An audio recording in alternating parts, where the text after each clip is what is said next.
Good morning everyone. আজি ৰাতিপুৱাতে মোৰ বাবে ইমানবিলাক ফুলৰ উপহাৰ আহিলে আৰু এই মানুহজনে আমাৰ ঘৰত আগতে আছিলে, আমাক হেল্প কৰিছিলে আৰু মই যথেষ্ট মৰম কৰিছিলোঁ নিজৰ নিচিনাই।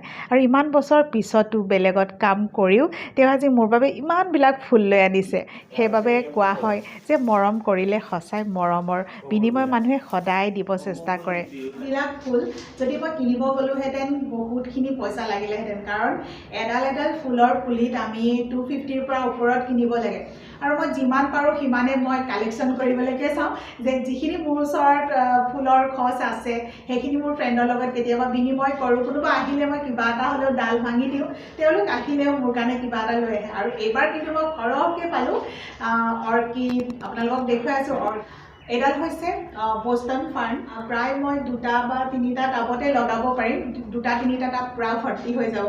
আৰু ইমান ধুনীয়াকৈ গোটেইখিনি একদম বাঁহৰ নিচিনাকৈ গোটেই শিপাবোৰ ইয়াত সুন্দৰকৈ চেপত হৈ আছে। আৰু এইটো পূৰা ডাঙৰকৈ উঠাই আনিছে। আৰু ইয়াতে জেট প্লাণ্ট, এইটো বহুত দাম। ইয়াৰ কিনিব গ'লে 250ৰ পৰা ওপৰতে লয়। বিভিন্ন বেলেগ বেলেগ নাৰ্চাৰীত বেলেগ বেলেগ দাম। আৰু এইটো হৈছে নিয়ন ফটোজ। আৰু এইখিনি অলৰেডি মোৰ ওচৰত আছে, তথাপিতো আকৌ আনিছে। এইটো চিম্বনিয়াম, 2টা প্ৰজাতিৰ, এই 2টাই মোৰ ওচৰত অলৰেডি আছে। আৰু এইখিনি হৈছে চবচে ভাল আৰু চবচে কষ্টলি আমাৰ অৰ্কিড মোৰ ওচৰত এটাই প্ৰজাতি আছে আৰু ইয়াতে মই আন এটা প্ৰজাতি পাই গ'লোঁ। এইখিনি সুন্দৰকৈ লগাব লাগিব আৰু মই এইখিনি ফুলৰ টাবতে লগাম। আৰু ইয়াত আছে এবিধ স্নেক প্লাণ্টৰে হয় এটা প্ৰজাতি, খুব সুন্দৰ লাগে। এইটো মোৰ ওচৰত নাছিলে, এইটো এটা আহি গ'ল নতুন মেহমান। আৰু ইয়াতে আহিলে লাকি বেম্বু, যি আছিলে মোৰ ওচৰত। আৰু এইখিনি খুব সুন্দৰ হৈছে চেহেৰাটো। আগতে য'ত আছিলে সুন্দৰকৈ তাক যত্ন কৰিছিলে, কাৰণ ইমানখিনি আনিছে মোৰ বাবে।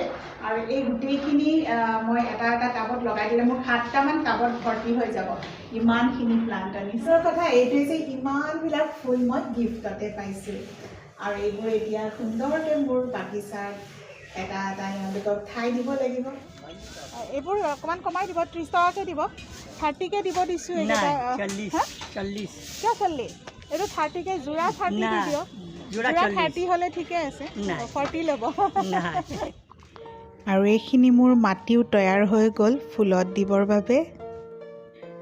আৰু কলগছজোপা চাফা কৰিবলৈ দিলোঁ, কাৰণ ইয়াতে মূঢ়াবিলাক বহুত বাঢ়ি আহে। আৰু চাফা কৰোঁতে সি ক'লে যে ইয়াৰ পৰা খাৰ ওলাব, ফুলৰ মাটিৰ লগত লগ কৰি দিব পাৰিব। আৰু এই কলগছজোপাৰ মূঢ়াটোৰ ভিতৰৰ একেবাৰে মাটিৰ নিচিনা হৈ গৈছে। আৰু এইখিনি ভাল খাৰ, গোবৰ খাৰৰ নিচিনাই হ'ব বুলি ক'লে। আচলতে এই কামবোৰ নিজৰ হাতেৰে কৰাৰ এটা আনন্দ বেলেগ, কিন্তু আজি নোৱাৰাতহে মই তেওঁৰ হাতেৰে কৰাইছোঁ। কিন্তু মই সকলোখিনি চাই আছোঁ আৰু তেওঁৰ অকণমান আইডিয়া আছে কামখিনি কৰাত, মানে ঠিকে কৰিছে, বহুত বেছি দেখুৱাই থাকিব লগা হোৱা নাই। আৰু এনেদৰে মোৰ বাগিচাখন আৰু অকণমান ডাঙৰ হ'ল। এইবোৰ কাম নিজে কৰি যিমান আনন্দ লাগে, আনে কৰা দেখিলেও সমানে আনন্দ লাগে। গছ, ফুলপাহ এইবোৰে আমাৰ মনটো কিমান শান্তি লগায়। আৰু যিসকলে গছ ফুল ভাল পায় তেওঁলোকে নিশ্চয় এই ভিডিঅ'টি চাই লাইক এটা কৰিব। আৰু মোৰ যিমানবিলাক টাব আনিলেও আৰু বহুতখিনি ফুল ৰখিয়ে গ'ল টাবৰ অভাৱত। আকৌ নেক্সট মই আকৌ টাব আনিব যাব লাগিব আৰু এই ফুলবোৰ সুন্দৰকৈ ৰুই দিব লাগিব।